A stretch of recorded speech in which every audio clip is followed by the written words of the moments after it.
Bismillahirrahmanirrahim. Assalamualaikum warahmatullahi wabarakatuh. Sampurasun Sobat Ngariksa. Alhamdulillah jumpa lagi di dalam Ngariksa Ngaji Manuskrip Kuno Nusantara. Mudah-mudahan Sobat Ngariksa sehat semuanya. Sobat Ngariksa, Alhamdulillah pada malam ini kita akan melanjutkan episode yang ke-129. Dan mungkin tidak seperti biasanya, pada malam ini saya tidak akan membacakan manuskrip, tetapi kita akan mendoakan dan mengenang guru kita yang wafat beberapa hari yang lalu, tepatnya tanggal 21 Oktober 2024, yaitu Profesor Titik Puji Astuti. Sobat Ngariksa, sebelum kita mulai, mari kita membacakan suratul Fatihah untuk almarhumah, untuk sahabat kita, guru kita. Dan barangkali bagi beberapa orang ini merupakan kakak begitu ya, yang sangat dekat. Mudah-mudahan almarhumah Mbak Titik, saya biasa menyebutnya begitu, husnul khatimah dan diterima semua amal kebaikannya. Ala hadiniyah wa kulli niyatin sholihah sya'un lillahi al-Fatihah. A'udzubillahi minasyaitonirrajim. Bismillahirrahmanirrahim. Alhamdulillahirabbil alamin. Arrahmanirrahim. Maliki yaumiddin. Iyyaka na'budu wa iyyaka nasta'in. Ihdinas shiratal mustaqim. Shiratal ladzina an'amta 'alaihim ghairil maghdubi 'alaihim waladdallin. Sobat Ngariksa, pada episode ini saya mengundang Sobat Ngariksa semuanya untuk berpartisipasi. Silahkan mungkin nanti kalau mau menyampaikan doa langsung di komentar di Facebook, dan mungkin juga kalaupun tidak malam ini silahkan pada kesempatan yang lain sebagai bagian dari penghargaan kita, karena Prof Titik ini koleganya di mana-mana dan amat sangat luas ya. Terima kasih juga kepada Sobat Ngariksa yang sudah hadir di studio dari UI juga, dari FIB ya, karena rumah dari Mbak Titik, Prof Titik itu di Fakultas Ilmu Budaya Universitas Indonesia. Dan pasti Sobat Ngariksa yang di komunitas Manasa, di masyarakat Pernaskahan Nusantara juga mudah-mudahan dapat menyimak dan bersama-sama dengan kita di Ngariksa untuk mendoakan beliau ya. Sobat Ngariksa, saya memberi judul dalam rangka mendoakan beliau itu Titik Puji Astuti mencinta naskah tanpa jeda. Ini mungkin akan subjektif ya, apa yang saya alami, bagaimana relasinya dengan Mbak Titik begitu. Tetapi mungkin juga bagi sebagian ini cukup mewakili juga, karena memang Prof Titik almarhumah ini mencintai naskah sampai akhir hayatnya. Nah, nanti kita akan lihat ya. Sobat Ngariksa, saya sebetulnya secara pribadi itu sampai sekarang pun rasanya belum percaya begitu bahwa saya harus mengatributkan almarhumah kepada Mbak Titik. Sampai hari ini bahkan kalau menyebut Mbak Titik tuh rasanya hadir gitu. Rasanya tidak bisa menyebutkan almarhumah gitu, karena begitu terbayang bagaimana guru kita itu dekat dengan murid-muridnya, dengan kolega-koleganya, sehingga memandang wajahnya, kemudian mungkin nanti juga kita dengar suaranya gitu ya, itu rasanya masih ada bersama kita. Oleh karenanya mungkin Ngariksa kali ini ya kita anggap saja bahwa kita sedang bercengkrama gitu ya dengan almarhumah, dengan Mbak Titik. Saya tidak akan nyebutnya almarhumah dulu, mungkin Mbak Titik sajalah. Saya anggap hadir ya Mbak Titik. Mudah-mudahan ini merupakan doa kita semuanya gitu ya. Sobat Ngariksa, nanti mungkin ada audio ya yang saya akan putarkan. Mudah-mudahan tidak ada kendala. Nanti volumenya mungkin nanti disesuaikan ya. Ada satu video yang mungkin akan saya putarkan.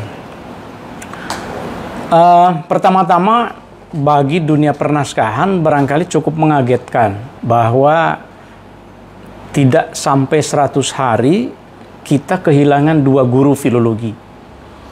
Pada tanggal 21 Juli 2024 tahun ini, kita kehilangan Profesor Ahadiyati, Ibu Ahadiyati Ikram, kita biasa menyebutnya. Dan kita juga sudah mendoakan dalam satu episode Ngariksa waktu itu, teman-teman di kolega-kolega di FIB, Fakultas Ilmu Budaya, di UI, dan juga di Masyarakat Pernaskahan Nusantara, juga Ngariksa dan teman-teman lain, itu sedang mempersiapkan untuk kita mengadakan doa bersama pada nanti 100 hari Ibu Ahadiyati, kemudian ada persembahan tulisan sebagai bentuk takzim kepada guru filologi kita itu. Waktu itu saya sampaikan bahwa kehilangan Ibu Ahadiyati itu menandai wafatnya atau hilangnya, habisnya generasi kedua guru filologi di Indonesia.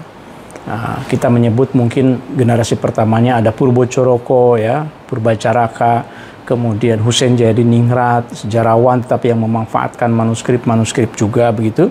Nah, itu adalah guru-guru Bu Ahadiyati. Lalu setelah itu Bu Ahadiyati juga sekarang tidak ada. Barangkali kebanyakan yang lain filolog sekarang itu adalah murid-muridnya. Nah, sekarang kita kehilangan lagi orang guru yang sebetulnya juga sedang ikut mempersiapkan acara doa untuk Ibu Ahadiyati itu. Tanggal 21 Oktober lalu 2024, Profesor Titik Puji Astuti juga menghilang dari pergaulan kita secara lahir, ya, kembali ke hadirat Allah Subhanahu wa taala. Inna lillahi wa inna ilaihi raji'un. Kita ucapkan istirja, kita doakan mudah-mudahan Prof Titik, Ibu Titik, mudah-mudahan husnul khatimah, insya Allah seperti yang kita yakini, ya. Mudah-mudahan keduanya berpulang dengan sepenuh tenang, Ibu Ahadiyati dan Ibu Titik. Sobat Ngariksa, yang membuat kita kaget bagi dunia pernaskahan, khususnya teman-teman di Manasa, pada malam ketika membacakan doa untuk Ibu Titik, udah Mbak Titik, kita juga kehilangan sahabat kita, Mbak Tantri, Dr. Tantri Widyanarti, yang ini merupakan aktivis dan pegiat pernaskahan Nusantara juga. Ketika kita sedang mendoakan, tiba-tiba bahkan doa bersamanya belum mulai, istri dari Ketua Umum Masyarakat Pernaskahan Nusantara, Kang Mumu, ini juga wafat. Oleh karenanya, barangkali doa mari kita haturkan untuk kolega-kolega kita khususnya, untuk guru-guru kita, dan juga mungkin untuk yang lain, begitu ya. Mudah-mudahan semuanya diterima amal ibadahnya oleh Allah Subhanahu wa taala. Sobat Ngariksa, tentu ini kehilangan ya untuk kita, ya. Oleh karenanya khusus barangkali untuk malam ini saya ingin mengkhususkan untuk Profesor Titik Puji Astuti. Rasanya kita patut menyebutnya dan mengatributkan satu gelar barangkali atau apapun namanya untuk beliau sebagai seorang pejuang di bidang pernaskahan Nusantara. Saya kenal beliau sejak tahun 96 dengan Mbak Titik ketika saya pertama kali mengenal filologi, ketika saya pertama kali mengenal maksud saya naskah Nusantara. Bagaimana Mbak Titik itu salah seorang dosen yang mengenalkan secara khusus dengan kodikologi, ilmu tentang pernaskahan. Barangkali kalau filologi itu mengkaji teks-teksnya, nah kita kan tahu kalau orang kodikologi itu biasanya meneropong naskahnya. Cara meneropong ini Mbak Titik yang ngasih tahu ke saya. Pokoknya Oman, kalau kamu lihat di belakang ada cahaya, kemudian ada garis tebal, garis tipis, itu pasti kertas Eropa katanya. Itu menjadi rumus bagi saya. Dan tentu saja itu adalah pengetahuan umum. Mana kertas daluang, mana kertas yang dibuat dari bambu, mungkin bukan kertas tetapi alas naskah gitu ya disebutnya. Dan memang karya-karya Mbak Titik itu banyak sekali terkait dengan kodikologi itu. Itu merupakan satu keahliannya begitu ya.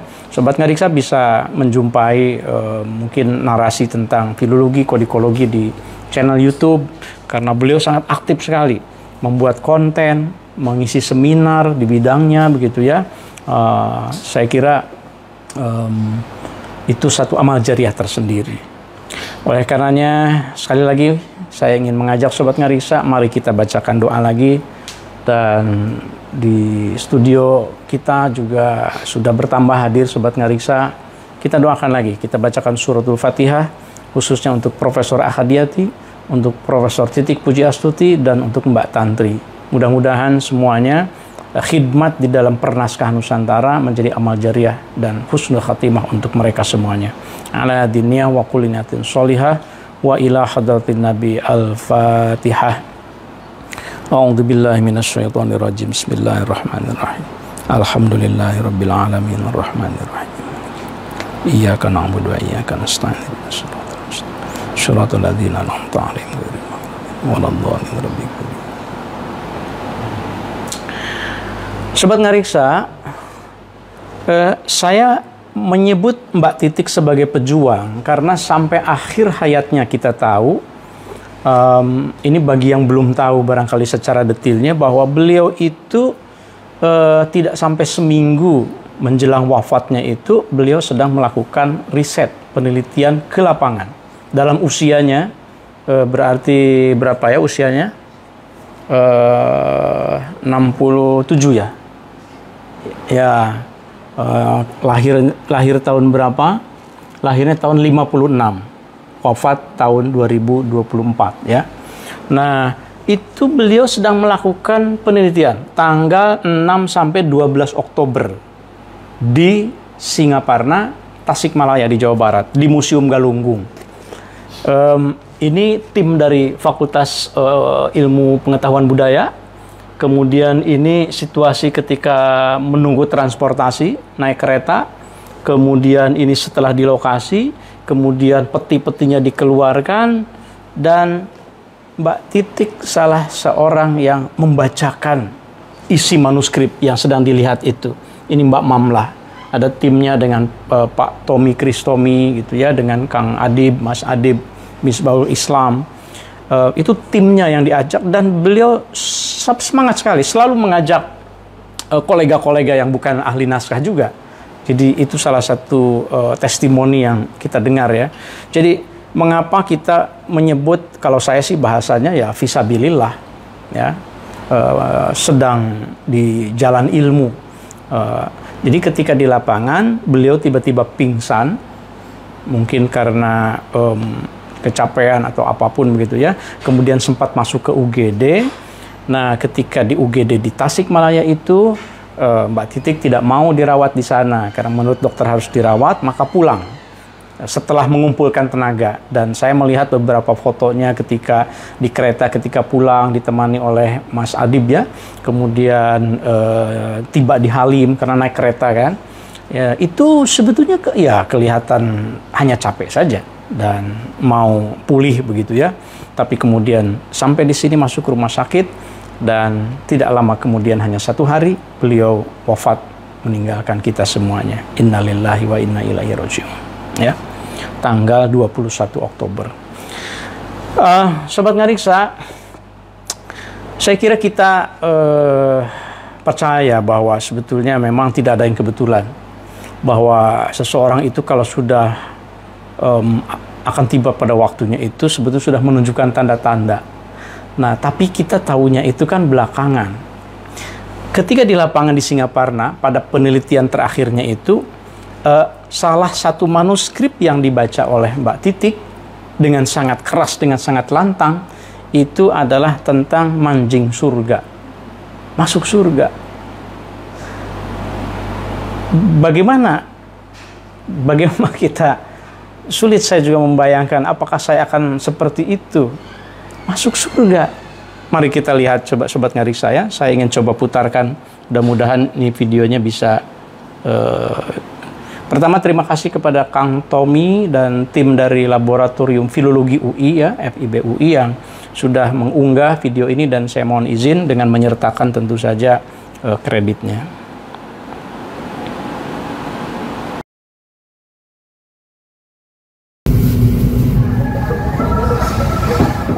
Popo Artati, Po Ngartati, Bismillahirrahmanirrahim. Dan Purwaningwang nebut tus nebut bukan tus kayaknya. Tus mami mungkin juga tus ya. Tus mami yang murbeng rat kang murah ing dunya. Kang sakabehing mantap. Apa nih? Apa sih dia? Mam, itu kita. Surga ya. Surganing yang. Surganing enggak. Surga manjing ini. Oh, surga manjing. Oh iya manjing. Ya, Manjing. masuk surga. Koma. Tuh. Dan lagi sama Dan teman lagi. ha. Dan kalau ini bahasanya dan Atau den. gawe tempat lain dan dia dan gawe S. enggak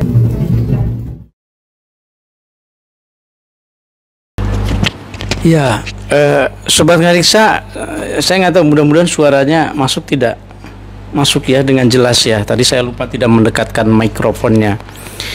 Coba perhatikan, manjing itu di dalam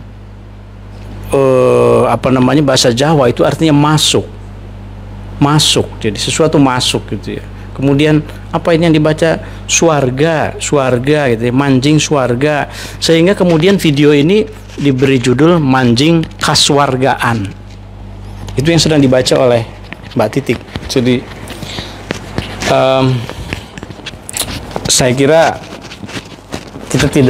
kita tentu tidak tahu ya yang alam gaibnya di alam gaib seperti apa, tetapi kita sebagai umat yang beragama, yang beriman, tentu percaya betul bahwa yang gaib itu ada, yang maha gaib itu ada, dan apa yang muncul di kita yang kita lihat itu adalah sebetulnya satu isyarat-isyarat. Jadi mudah-mudahan Mbak Titik memang betul-betul mancing surga, masuk ke dalam surga Allah Subhanahu wa Ta'ala, masuk ke dalam hamba-hamba yang saleh, sebagaimana ya kita sering bacakan ya kepada orang yang wafat, ya ayyatuhan nafsul mutmainnah irji'i ila rabbiki radiyatan mardiyah fadkhuli fi ibadi wadkhuli jannati. Nah, Sobat Ngariksa, saya sebetulnya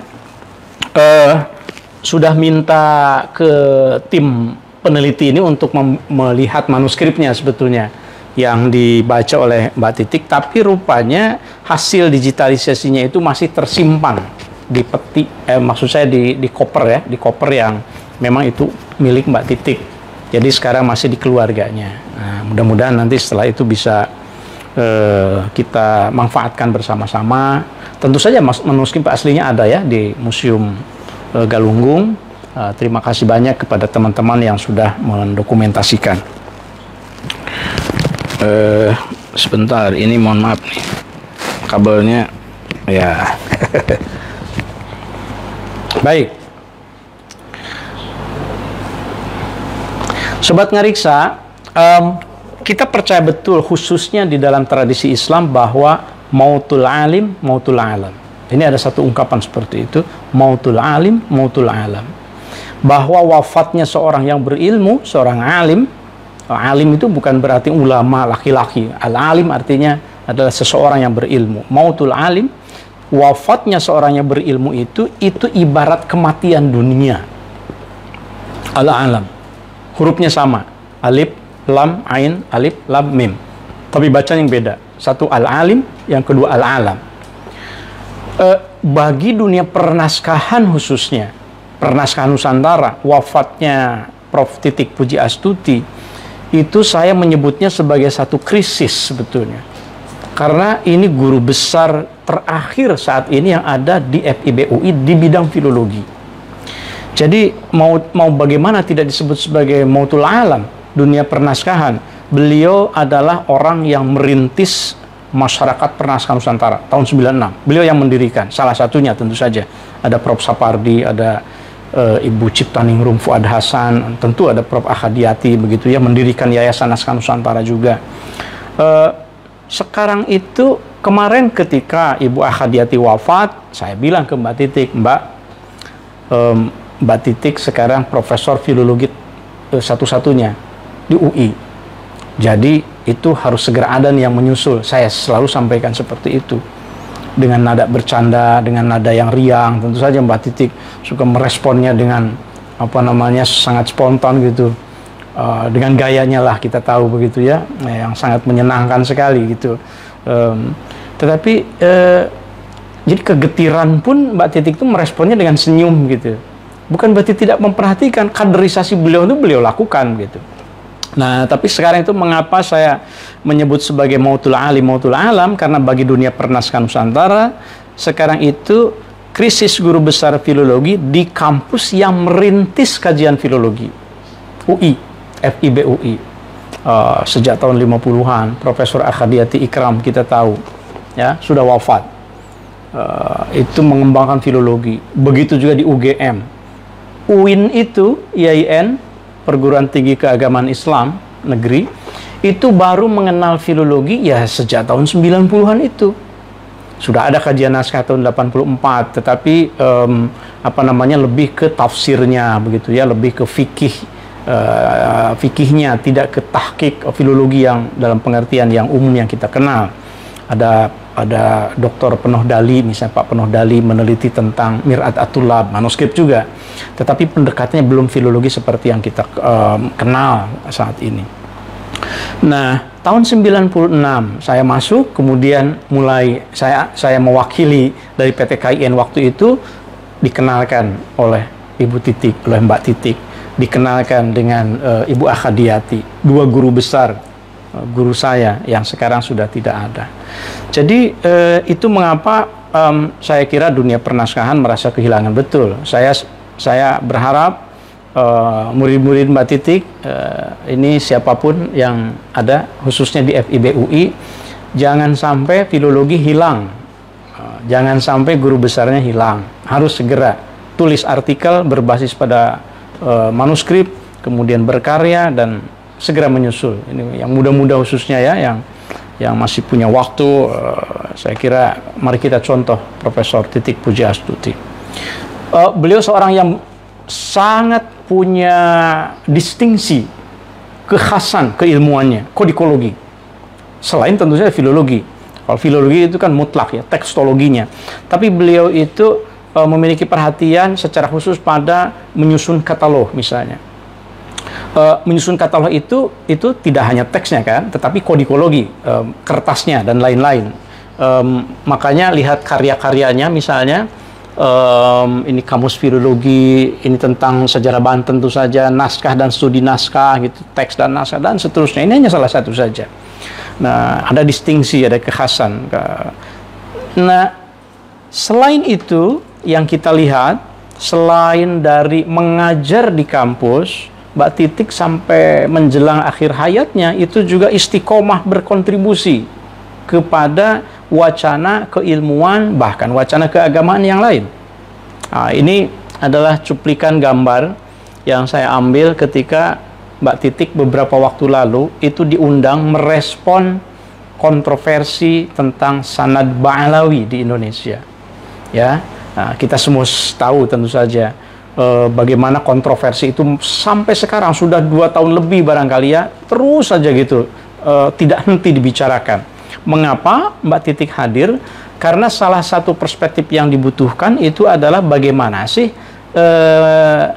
menurut cara pandang filologi merespon tentang debat antara pihak, katakanlah Kiai Imad dalam hal ini, yang mengatakan bahwa Alawiyin di Nusantara khususnya itu tidak tersambung sanadnya kepada Rasulullah SAW. Nah, alasannya karena tidak ada manuskrip yang sezaman dengan seseorang yang bernama Ubaidillah itu, yang menjadi nenek buyutnya dari Alawiyin begitu ya. Tidak ada naskah sezaman yang menyebutkan bahwa Ubaidillah itu adalah nyambung sanadnya kepada Rasulullah. Nah, sementara yang lain punya argumen yang berbeda, kira-kira begitu. Nah, Mbak Titik saat itu, silakan dilihat nanti videonya ya, itu menghadirkan perspektif tentang filologi. sangat humble. Beliau bilang bahwa saya tidak menguasai tentang sanad, tentang habaib. Saya hanya akan bicara tentang filologi saja. Salah satu poin yang beliau sampaikan adalah bahwa kalau dalam filologi itu yang namanya manuskrip sebagai saksi itu ada 3 level. Yang pertama ada manuskrip yang memang sezaman, yang ditulis oleh pengarang langsung, bahkan namanya otograf. Sementara yang level kedua itu salinan dari otograf, yaitu arketip. Berarti masanya bisa jadi lebih belakangan, tapi disalinnya langsung dari naskah otograf. Lalu yang ketiga itu naskah saksi itu ada hiparketip namanya. Jadi kalau yang ini otograf, ini arketip, yang ketiga itu hiparketip. Nah, hiparketip itu adalah salinan naskah yang disalin dari salinan. Nah, itu ya. Nah, Mbak Titik di situ mengatakan bahwa kalau dalam filologi naskah saksi itu tetap dipakai sebagai argumen, kira-kira begitu. Nah, tapi memang Mbak Titik tidak masuk ke dalam perdebatannya begitu ya. Mungkin nanti dalam kesempatan yang lain saya niatkan untuk melanjutkan apa yang disampaikan Mbak Titik ya. Bagaimana tinjauan filologi terhadap sanad Ba'alawi ini. Karena ini juga cukup penting. Tapi keilmuan motivasinya supaya kita semuanya mendapatkan perspektif ya. Nah, jadi Mbak Titik menjelaskan tentang sejarah filologinya dan seterusnya dengan koleganya ya, Profesor Yasmin ya kalau tidak salah. Jadi poin saya adalah sampai akhir hayatnya Mbak Titik masih tetap peduli dengan isu-isu. Karena beliau tidak sakit. Ya sampai ke lapangan kan, ya tentu sakit keluhan biasa gitu ya. Jadi masih sangat bermanfaat sekali keilmuannya. Nah ini yang ingin saya katakan. Siapa itu Mbak Titik dalam konteks dunia pernaskahan Nusantara? Saya menyebutnya bahwa beliau adalah sarjana Indonesia pertama yang turut menyusun katalog manuskrip Nusantara. Ya, ini katalog Fakultas Sastra UI. 2 minggu kemarin, maksud saya selama 2 pekan, saya mengajak mahasiswa filologi di UIN, di Fakultas Adab, kelas saya dari jurusan Sastra Arab, untuk berkunjung ke Fakultas Ilmu Budaya UI, ke Laboratorium Filologi dan ke perpustakaannya. Keperpustakaan UI ya, mereka melihat manuskrip, ribuan manuskrip yang dinarasikan di dalam katalog ini, dan itu penyusunnya adalah Profesor Titik Puji Astuti. Kemudian ini katalog yang lain juga, Sumatera bahkan sampai Papua, itu beliau ikut menyusun katalognya. Belum lagi beliau punya program mendigitalkan manuskrip yang di Bima, di Yayasan Samparaja Bima, melalui program IAP, Endangered Archive Program di British Library. Tahun 2017 ya, dan sekarang sudah online semuanya. Jadi ini amal jariahnya itu sudah banyak sekali. Katalog itu sampai kapanpun akan dibaca, 100-200 tahun itu akan terus dibaca. Jadi menyusun katalog itu pekerjaan yang harus membaca. Lihat seperti ini ilustrasinya, ini Prof Titik membaca, melihat ini watermarknya apa, kertasnya apa begitu ya, kemudian diwujudkan di dalam katalog. Tidak mungkin ada katalog kalau tidak membaca satu persatu teksnya. Jadi Sobat Ngariksa bisa dibayangkan kerjaan seorang filolog seperti beliau ya, sudah seumur hidupnya itu menggeluti manuskrip dan mengabdikan dirinya untuk manuskrip. Mengapa saya menyebut sebagai sarjana Indonesia pertama yang menyusun katalog? Karena sebelumnya yang menyusun katalog itu adalah para sarjana Eropa, dari Belanda, dari Inggris ya. Pak Riklev, kemudian ada Voorhoeve, ada Van Ronkel, ada Van den Berg, dan beberapa lagi yang menyusun katalog-katalog itu. Itu semuanya orang Eropa. Ya. Nah, sebelum Mbak Titik, saya tidak yakin ada yang pernah menyusun katalog dari orang Indonesia. Ya, seingat saya. Kebetulan pada tahun 99 saya membantu Profesor Henri Chamberlain menyusun katalog of catalogs, maksudnya khasanah naskah itu, dan kita mendaftarkan semua katalog yang pernah terbit di seluruh dunia, naskah di seluruh dunia. Itu mengapa bukunya berjudul Panduan Koleksi Naskah Indonesia Sedunia. Sampai sekarang belum diupdate lagi ya, itu tahun 99. Ini amal jariah beliau. Yang kedua, mengapa Mbak Titik patut kita kenang dan kita doakan, itu karena beliau sangat memberikan teladan ketika turun ke lapangan. Saya sejak awal tahun 2000-an itu sudah diajak turun ke lapang, ke Ambon misalnya gitu ya. Ini di Ambon, ini tahun 2009. Kalau tidak salah ini penelitian di Ambon Ini terima kasih fotonya dari Mbak Mamlah ya. Karena saya sudah tidak menyimpan rupanya beberapa foto yang diambil. Ini Mbak Titik dengan Prof. Ahadiati selalu berdua. Saya menjadi saksi betul bagaimana kalau di lapangan itu tidak sekedar memberi misalnya perintah, kemudian itu kamu gini kan, enggak. Turun, langsung membaca. Jadi betul-betul apa yang saya sebutkan di dalam buku saya itu bahwa philology is about reading manuscript. Kalau Anda mau disebut sebagai seorang filolog, dan ingin diingat sebagai seorang filolog, maka tidak bisa tidak kecuali harus mencintai dan membaca manuskrip. Filologi itu soal membaca manuskrip. Dimanapun beliau turun, beliau baca manuskrip. Bu Ahadiati juga seperti itu. Ini paling yang mutakhir, Sobat Ngariksa, di tahun 2022, ya 2 tahun yang lalu. Tetapi ini penelitian DRIMSI dengan DRIMSI, jadi program di PPIM dan di Hamburg University. Ini Maret 2022 beliau menjadi academic expert, memimpin langsung gitu digitalisasi naskah-naskah yang seperti ini Batak ya, naskah-naskah yang seperti dilipat ya, naskah lipat memang gitu ya. Kemudian beliau ikut membacakan apa yang ada di lapangan itu dan seterusnya. Beliau memberikan konteks. Biasanya begitu. Ini mengapa penting naskah-naskah Lampung misalnya yang ini, karena naskah Lampung itu masih jarang yang mengkajinya misalnya. Dan apa yang dihasilkan oleh Mbak Titik ini dengan tim DRIMSI ini, itu sekarang menjadi bagian yang sangat penting dari hasil digitalisasi DRIMSI secara keseluruhan. Ya, jadi terima kasih. Ini saya sedang menceritakan jasa-jasa semacam amal jariah dari Profesor Titik Puji Astuti, kontribusinya untuk dunia pernaskahan Nusantara yang mungkin tidak banyak orang tahu sebelumnya, karena ya sunyi sekali kan, ya beliau ke lapangan kan, tidak ada media yang meliput kan. Tapi kalau kita memikirkan hasilnya, sekarang itu DRIMSI itu Lampung itu salah satu ya misinya, sudah ada 57 misi di Asia Tenggara dari 168 pemilik manuskrip. Ada 8.570 manuskrip yang sudah didigitalkan, kemudian sudah dihasilkan dengan metadatanya 571.584 halaman manuskrip. Jadi 0,5 juta halaman dihasilkan, dan itu sebagian adalah kontribusi metadata dari Profesor Titik Puji Astuti. Semuanya sudah diserahkan ke Perpustakaan Nasional. Jadi kalau apa yang dihasilkan oleh Mbak Titik tidak dikaji oleh kita mahasiswanya, ya saya kira ini satu kezaliman buat kita ya. Jadi mari kita lanjutkan. Ini Prof Titik sedang di lapangan dengan teman-teman begitu ya.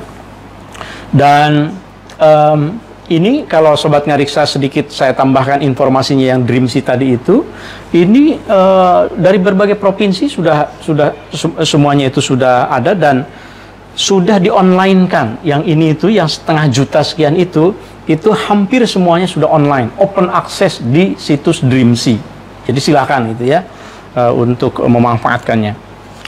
Untuk di Asia Tenggaranya ada dari Laos, dari Thailand, kemudian Malaysia, dan terakhir kemarin dari Vietnam. Kemudian ada satu hal lagi kalau bagi saya, Sobat Ngariksa, Mbak Titik itu saya menyebutnya ia menghubungkan dua dunia, dua tradisi filologi.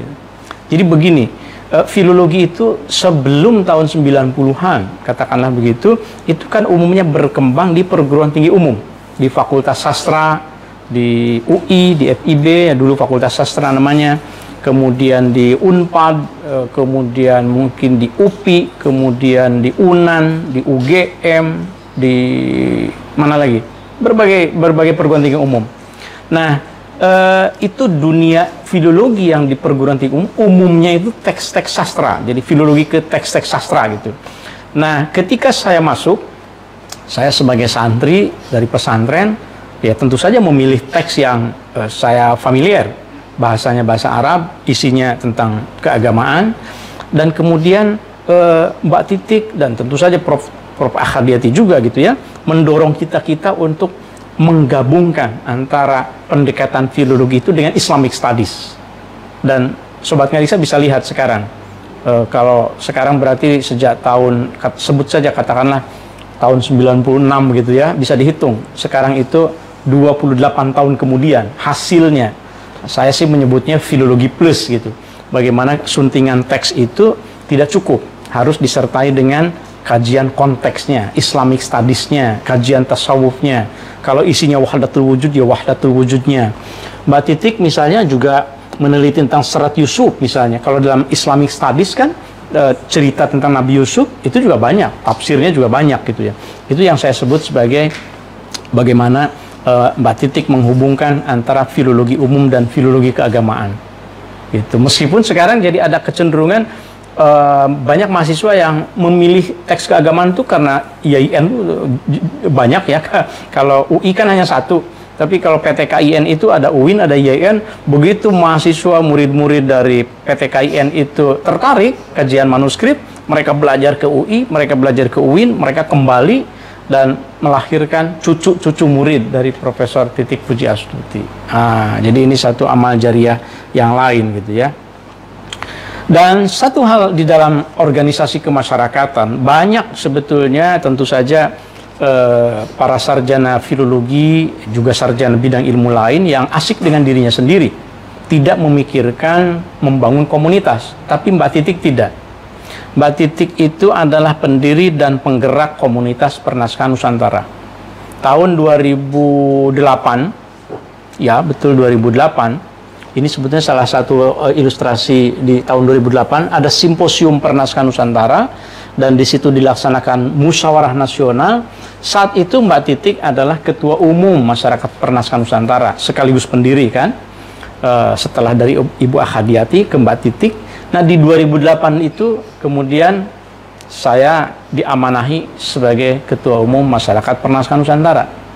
Jadi itu ada estafet yang diberikan, ada kepercayaan yang diberikan kepada muridnya, yang itu sebetulnya tumbuh di dua dunia tadi itu, di IAIN, tapi kemudian ngambil S2 dan S3-nya di UI begitu.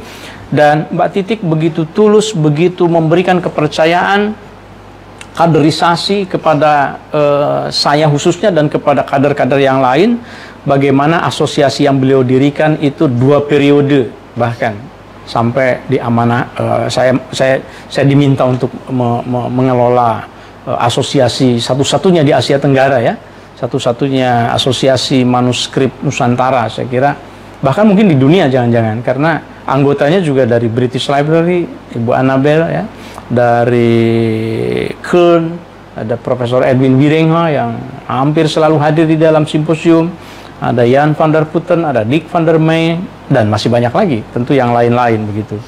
Nah 2008, dan sebetulnya waktu itu setelah 4 tahun saya ingin mundur karena ingin memberi kesempatan kepada yang lain.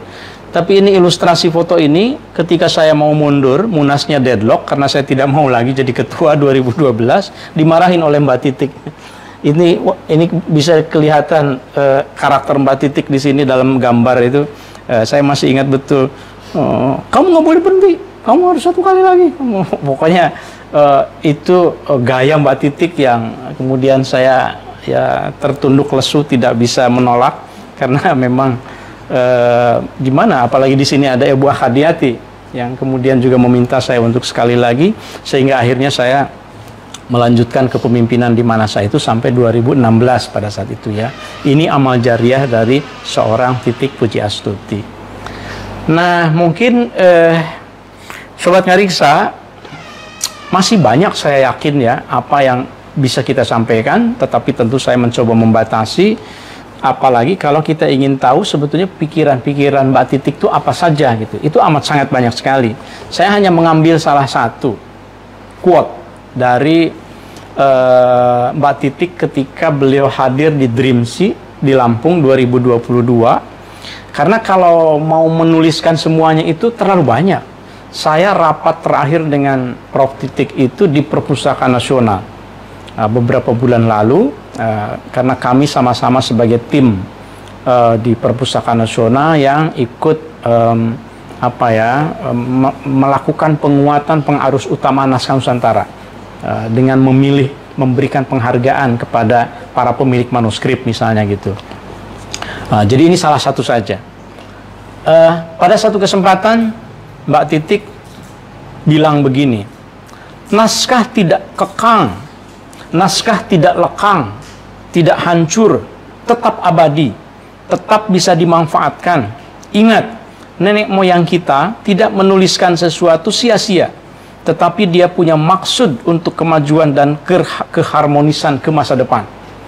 Ini kalau mendengarkan langsung dengan intonasinya akan lebih terasa lagi Sobat Ngariksa, bagaimana Mbak Titik dengan semangatnya gitu mengatakan ini.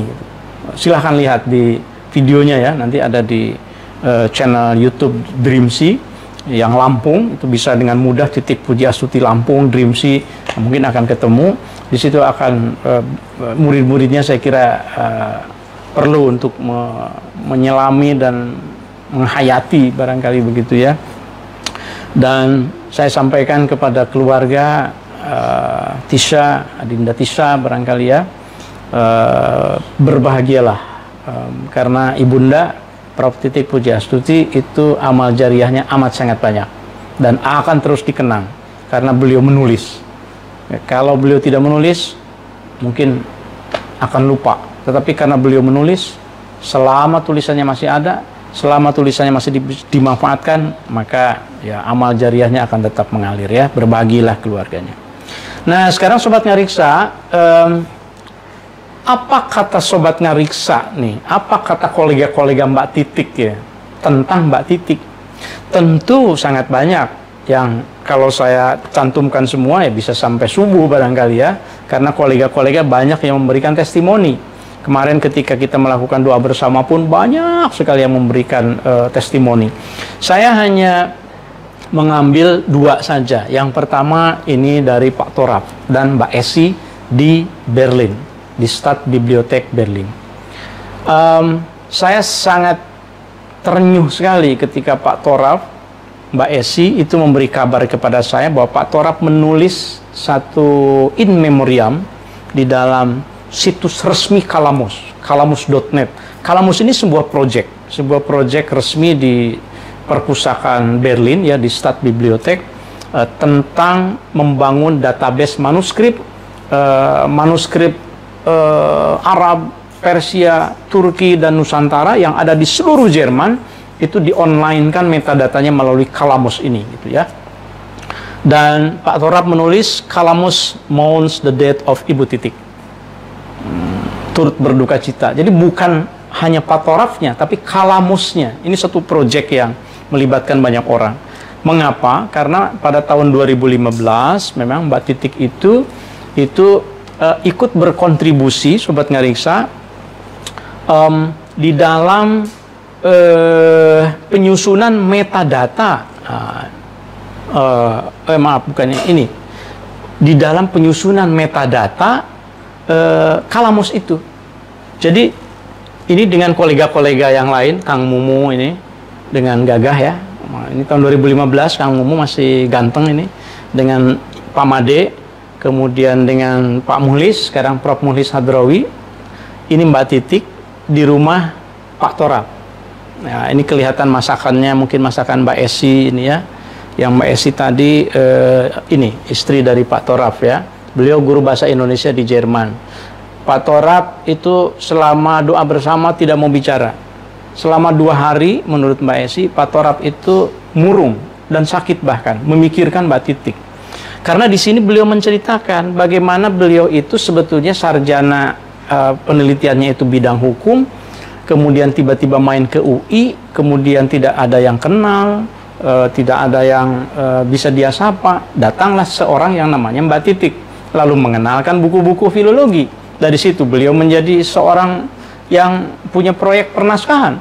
Kalau Sobat Ngariksa tahu program penyelamatan manuskrip Aceh pasca tsunami tahun 2005, itu setelah 2005, itu adalah Pak Torap yang membawa proyek itu ke Aceh, kemudian ke Yogyakarta, kemudian ke Cirebon.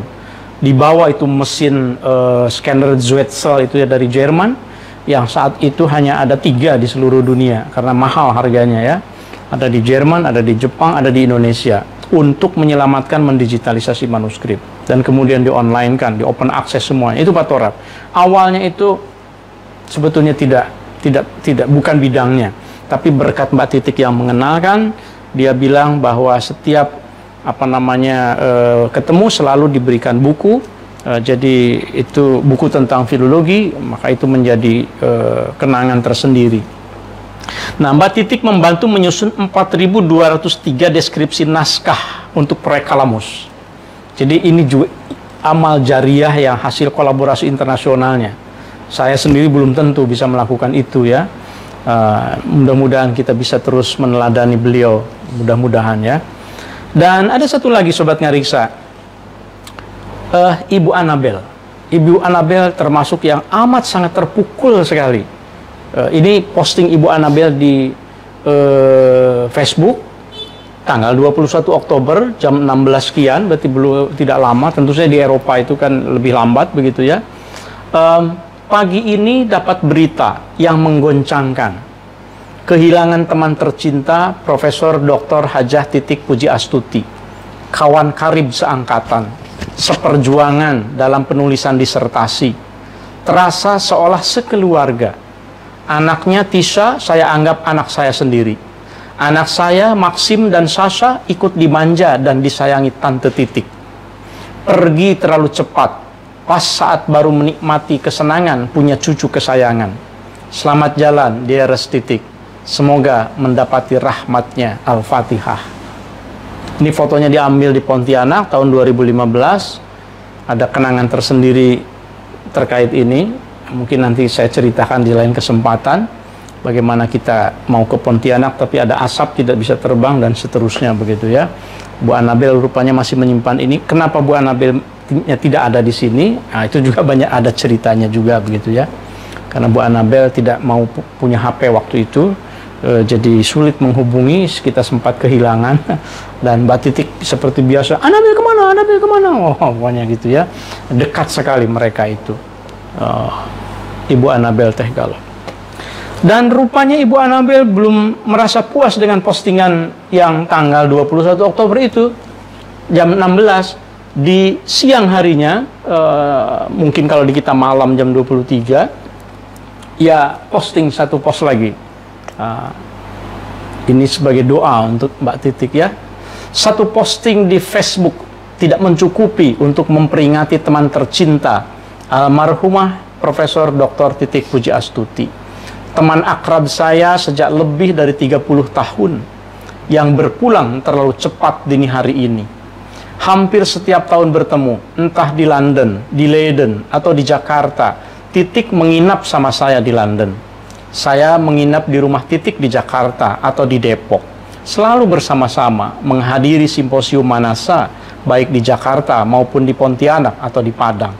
Saling membahas naskah, terutama surat-surat dan lain-lain. Selain cerita kekeluargaan. Terlalu banyak ingatan yang semuanya datang meluap sekarang. Ini foto-foto di Leiden tahun 92, bayangkan. 92. Saya 92, mungkin Sobat Ngariksa ada yang belum lahir ya. 92 saya semester 5 lah. Semester 5 S1.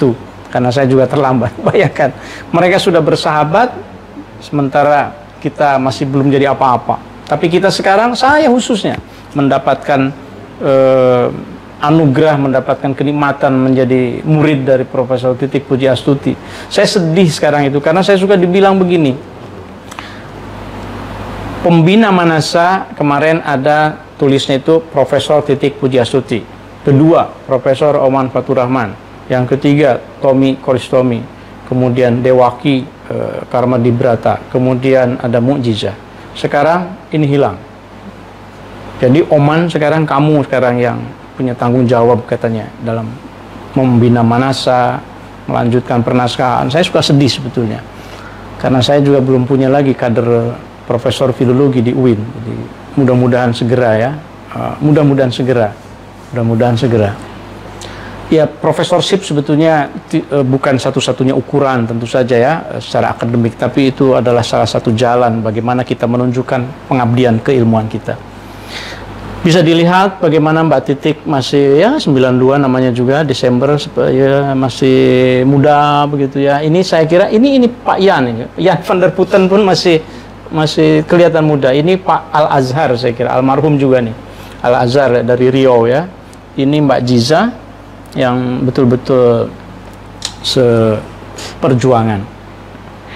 Saya kira begitu Sobat Ngariksa. Sebelum saya mengakhiri, saya nggak tahu, mungkin tanya dulu di Facebook apakah ada komentar yang perlu saya komentari dari Sobat Ngariksa. Kalau ada, saya akan respon sebelum saya membacakan penutup dari Ngariksa episode kita kali ini. Saya bisa baca di sini, nanti yang tidak terbaca tolong bantu ya. Saya bisa baca di sini dari Mas Mufid Ansori ya, di sini ngasih komentar. Beliau peneliti Banten juga, betul. Tadi saya cantumkan ya bukunya Perang, Dagang dan Persahabatan, di mana sebagian pemerintah pusat waktu itu memandang sebelah mata sejarah Banten. Sejarah Banten itu penelitiannya Hussein Jayadiningrat, lalu dilanjutkan oleh Mbak Titik dengan pendekatannya ya. Kemudian ada lagi dari Mbak Winnie Fitriani, Al-Fatihah untuk beliau-beliau yang sudah berpulang, amin.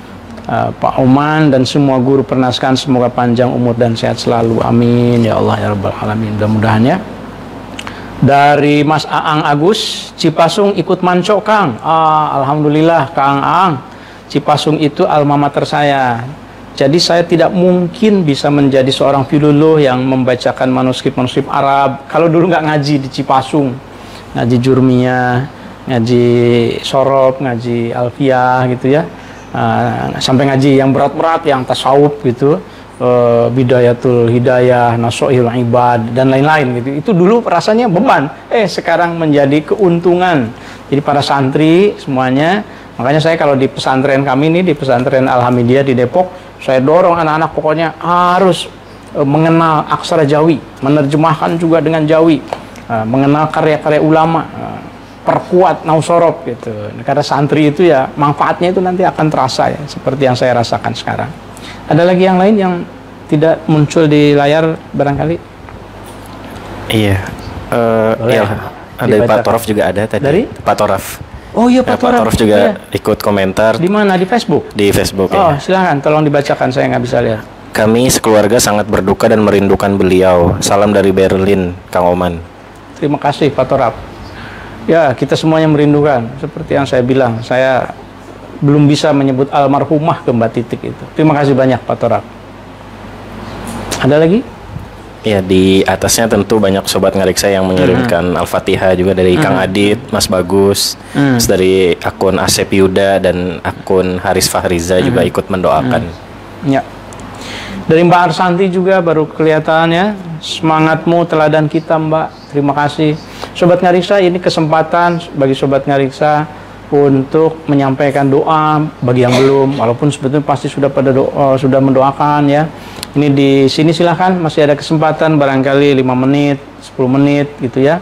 Kalau mau menyampaikan di akun Facebook kami yang kelihatan langsung bisa saya komentari, yang tidak mungkin bisa dibantu dibacakan gitu. Saya sangat yakin bahwa memang amat sangat banyak ya yang mungkin tidak sekarang pun nanti akan ikut mendoakan. Bagi saya komentar itu bukan soal saya mendapatkan banyak komentar supaya saya dapat iklannya, bukan. Ini nggak dimonetize ini kalau di sini ya, gitu ya, di Facebooknya gitu. Jadi ini adalah doa kita semuanya. Ada lagi? Ya. Baik, Sobat Ngariksa, rasanya terlalu sebentar ya kita membicarakan orang yang kita cintai, kita hormati begitu, dan kita sangat yakin bahwa khususnya dalam keyakinan Islam, dalam keyakinan spiritualitas Islam, ruh itu tidak benar-benar berpisah dari raganya. Jadi kita yakin mudah-mudahan Mbak Titik juga masih dekat dengan kita dan masih bisa mendengar, masih bisa menyaksikan bahwa kita sekarang mendoakan Mbak Titik, dan kita menjadi saksi bahwa beliau orang yang amat sangat baik sekali, amat sangat baik. Seperti Pak Torab tadi sampaikan, seperti Mbak Esi juga sampaikan, selalu menyampaikan tentang kebaikan, sulit untuk digambarkan katanya, sulit untuk digambarkan. Oh ya, ini ada yang baru masuk dari Mas Anom, ya terima kasih Fatihahnya. Kemudian dari siapa ini? Akun Mbak Putih Tanjung Sari. Pertama kali bertemu Prof. Titik saat simposium Manasa di Surakarta tahun 2017. Oh, yang 2017 ya. Di Surakarta ini pernah juga yang 2010 tuh ada juga ya. Beliau sangat humble. Walau saat itu saya bukan siapa-siapa. Semoga Allah mengirimkan pahala atas amal jariah kepada beliau. Amin. Ya, Mbak Titik itu saya kalau membaca lagi WA-WA-an dengan Mbak Titik itu ada masa ketika biasanya Mbak Titik itu kan ya marahin saya tuh biasa ya. Marahin dalam pengertian sayang gitu ya. Tetapi ketika tahun 2020 khususnya itu saya membaca WA-WA dengan beliau, manggil saya tuh Pak Oman. Nah, ini saya menyetujui maksudnya betapa Mbak Titik seorang yang humble, orang yang tawadhu. Mengapa? Waktu itu saya lagi ya mungkin karena saya jadi pejabat di Kementerian Agama begitu. Pak Oman, saya bilang, Mbak jangan manggil Pak dong. Itu saya kan biasa dimarahin gitu. Ya aku nggak enak, kamu kan sekarang kan jadi pejabat katanya. Tiap hari aku lihat kamu di tiap hari aku lihat Pak Oman di TV katanya. Saya nggak mau, saya bilang saya mau dimarahin aja gitu. Nah, kira-kira seperti itu gambaran bagaimana Mbak Titik itu bisa menempatkan begitu ya, dan sama sekali tidak menunjukkan sebagai orang yang menjaga jarak dengan orang lain. Mudah-mudahan insya Allah semuanya menjadi kebaikan buat kita semuanya. Terima kasih Sobat Ngariksa semuanya. Sobat Ngariksa, belum genap 100 hari dunia pernaskah Nusantara kehilangan sang maha guru sejati, Profesor Ahadiati. Kini guru besar filologi lainnya pun kembali ke hadirat ilahi Rabbi. Titik Puji Astuti namanya, atau Mbak Titik saya biasa menyapa. Dalam istilah Jawa, nama itu Titik Puji Astuti berarti perempuan yang bertanggung jawab dan patut dipuji secara sukarela. Kini ia telah tiada, tapi jasanya bagi pengetahuan budaya Indonesia sungguh tiada tara. Sepanjang hidupnya Mbak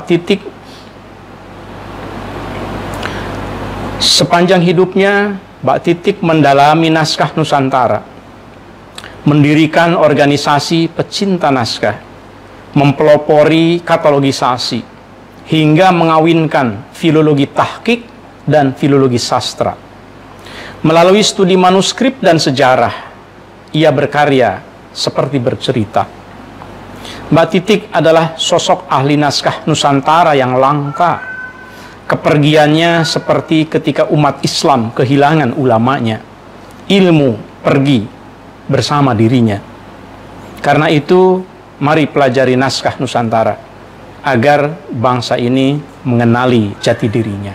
Salam Ngariksa. Terima kasih banyak sobat-sobat Ngariksa yang sudah subscribe, yang sudah terus mengikuti Ngariksa ini. Saya sekarang sudah jarang hitung subscribernya karena nambahnya tidak perlu diperhatikan. Alhamdulillah nambah, sekarang sudah 7.190 rupanya. Tanpa terasa kita sudah punya 224 video ya, berikut yang Ramadan, dan sekarang episode Mbak Titik adalah episode yang ke-129 untuk seri Ngariksa. Mudah-mudahan bagi kita manuskrip tetap sesuatu yang klasik tetapi asik. Mudah-mudahan untuk bangsa Indonesia kita bisa menatap masa depan dengan cara merawat masa silam. Terima kasih. Assalamualaikum warahmatullahi wabarakatuh. Salam Ngariksa.